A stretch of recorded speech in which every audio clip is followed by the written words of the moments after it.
Hello students, in today's class we are going to learn 6th standard Hindi lesson number 3 उपहार. So इसमें हम देखने वाले हैं question answer of this chapter. So let's start. Already इसके पहले के सारे वीडियोस अपलोडेड हैं, प्लेलिस्ट चेक करेंगे हिंदी का तो मिल जाएगा आपको. हार्ड वर्ड की मीनिंग दिया है, जैसे आंखें भर आना. अब ये क्या है, मुहावरा है. इसका मतलब आंखों में आंसू आना. तय करना यानी निश्चय करना. चकित होना यानी आश्चर्य करना, सरप्राइज्ड हो जाना. आँख लगना यानी नींद आ जाना. तो यहाँ पे ये हो गया. अब देखिए जो ये दिया गया है ये आपके चैप्टर से है और इसी से आपको क्वेश्चन पूछा गया है. अब इसमें जो हार्ड वर्ड की मीनिंग है उसका यहाँ पे दिया है रोशनी यानी प्रकाश, उत्तीर्ण यानी सफल, विश्वास यानी यकीन या भरोसा.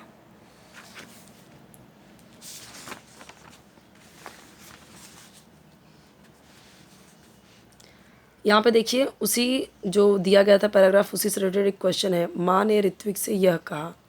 क्या कहा, ये 4 बातें. जैसे पहला, घर में कोई बड़ा नहीं है, तुम अकेले कैसे जाओगे इतनी दूर, मेला देखने की ज़िद छोड़ दो, चलो दूध पी लो. ये 4 बातें उसने कही हैं माँ ने. उसके बाद यहाँ पे देखिए 1-2 शब्द में उत्तर लिखो. उदास ऋत्विक यहाँ जा बैठा. कहाँ पे, आंसर क्या आएगा, पेड़ के नीचे. पेड़ों के पीछे यह थी, क्या थी, तेज रोशनी. परी के पंख इस रंग के थे, सुनहरे. मखमली पोटली का रंग था, कैसा था, लाल. शब्दों के समान अर्थ वाले शब्द कहानी से ढूंढ कर लिखो. अब जैसे देखिए, वृक्ष यानी पेड़, नयन का मतलब आँख. क्या बोला गया है, कहानी से ही ढूंढ के लिखना है. जननी माँ, अश्रु यानी आंसू. वाक्यों को सही क्रम में लगाकर लिखो. अब ये 4 यहाँ पे दिया गया है लाइन. अब ये कौन सा पहले आएगा, फिर कौन सा आएगा, फिर कौन सा आएगा, वो आपको लिखना है. जब आपने कहानी पढ़ी है तो आपको पता होगा कि कौन सा पहले आया, कौन सी लाइन पहले आई. तो देखिए यहाँ पे दिया हुआ है.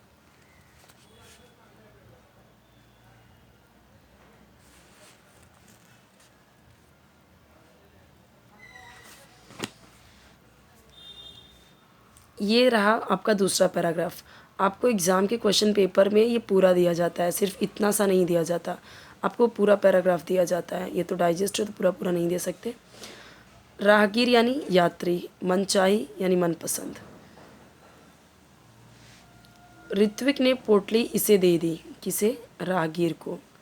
परी ने कहा, मैं तुम्हें यह दूंगी ऋत्विक, क्या, इनाम.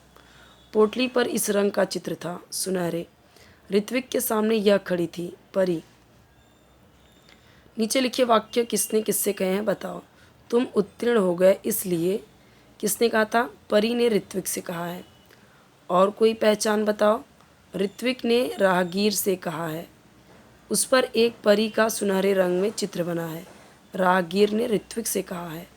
इसके सारे आंसर्स देख लीजिए, यहाँ पे दिया हुआ है.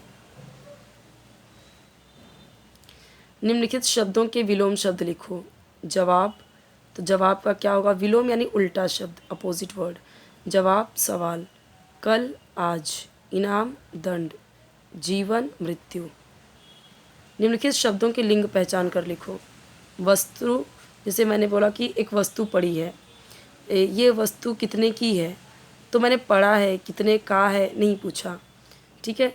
ये जिसकी वस्तु नीचे गिरी है, मेज़ पे जिसकी वस्तु रखी गई है वो ले लीजिए. तो रखी है, गिरी है, ये सब क्या इसमें कैसे हमें पता चल रहा है कि स्त्रीलिंग है. राहगीर पुल्लिंग है, राहगीर जा रहा था, राहगीर रास्ते में था, तो राहगीर यानी पुल्लिंग. चित्र यानी पुल्लिंग, चित्र भी क्या है, पुल्लिंग है.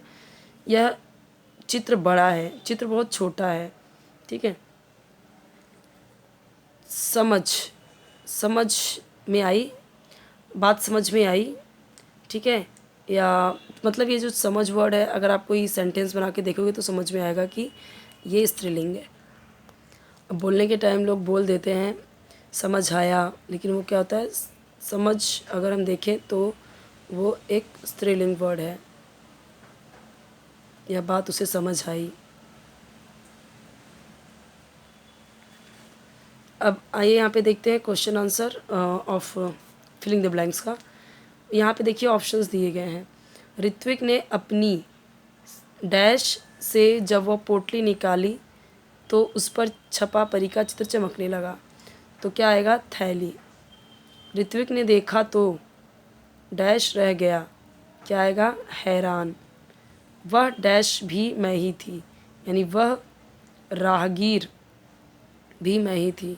डैश की बात ऋत्विक की समझ में नहीं आ रही थी, यानी परी की बात समझ में नहीं आ रही थी। तो अब इसका आंसर यहाँ पे देखिए दिया गया है, देख लेते हैं। देखिए सारे आंसर्स दिए गए हैं जो मैंने आपको बताई थी। वापस से एक पैराग्राफ दिया हुआ है, ऋत्विक के पास से लेके पुस्तक भंडार खोलेगा वहाँ तक। ध्येय का मतलब क्या होता है, लक्ष्य। अब यहाँ पे देखिए रिक्त स्थानों की पूर्ति करनी है। डैश से उसकी आंखें भर आईं, तो क्या आएगा खुशी से उसकी आंखें भर आईं। डैश का ढेर देखकर माँ चकित रह गई, यानी पुस्तकों का ढेर देखकर माँ चकित रह गई। एक दिन पुस्तक पढ़ते पढ़ते ऋत्विक की डैश लग गई, क्या आएगा यहाँ पे आँख। ऋत्विक ने पुस्तकालय को ही अपने जीवन का ध्येय, यहाँ पे क्या है आंसर लास्ट वाले का ध्येय। किसने किससे कहा है बताओ, तुम यहाँ उदास क्यों बैठे हो। तो परी ने ऋत्विक से कहा है। मेरी पोटली गिर गई है कहीं रास्ते में, राहगीर ने ऋत्विक से कहा है। नहीं नहीं, अब तो तुम ही मेरे साथी हो, मित्र हो, ऋत्विक ने पुस्तकों से कहा है। निम्नलिखित शब्दों के समान अर्थ वाले शब्द कहानी से ढूंढकर लिखो। सखा मित्र, भगिनी यानी बहन, किताब पुस्तक, पुत्र बेटा। अब यहाँ पे इसके वचन बदलना है। पोटली पोटलियाँ, बहन बहनें, बेटा बेटे, आँखें आँख। तो इस तरीके से देखिए आंसर सबके दिए हुए हैं।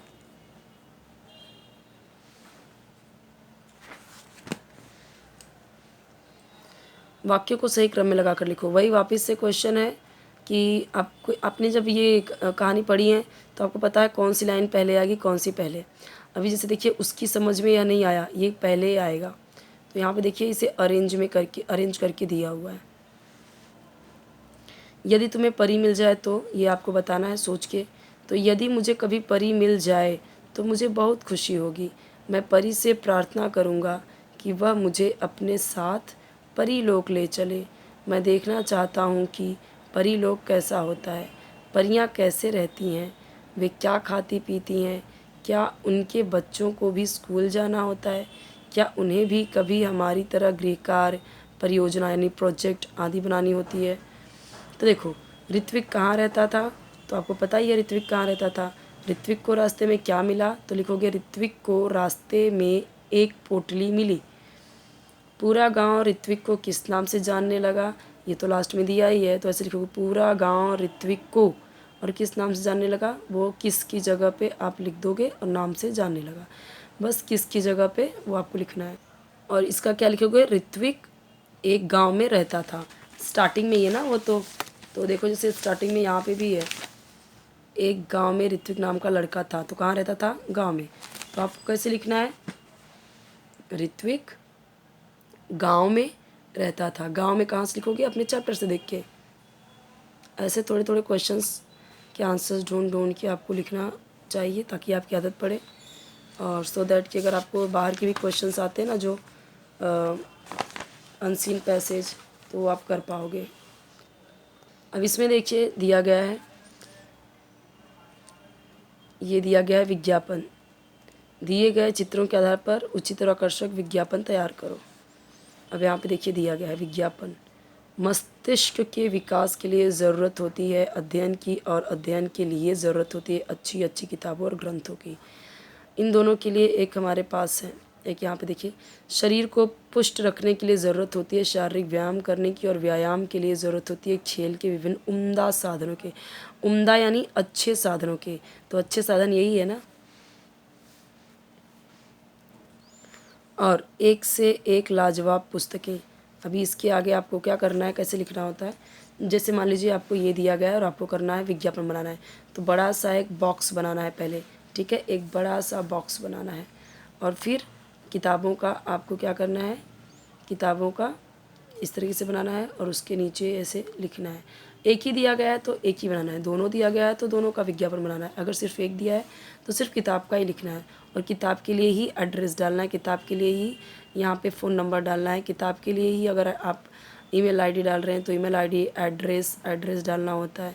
तो ये सब क्या करना है आपको, ये है विज्ञापन लेखन, 5 मार्क्स का आएगा आपको। ठीक है, तो आपके हर एक सब्जेक्ट की वीडियोज़ अपलोडेड हैं, प्लेलिस्ट चेक कर सकते हैं। जो भी वीडियो चाहिए आप कमेंट सेक्शन में बताइए, मिल जाएगा आपको।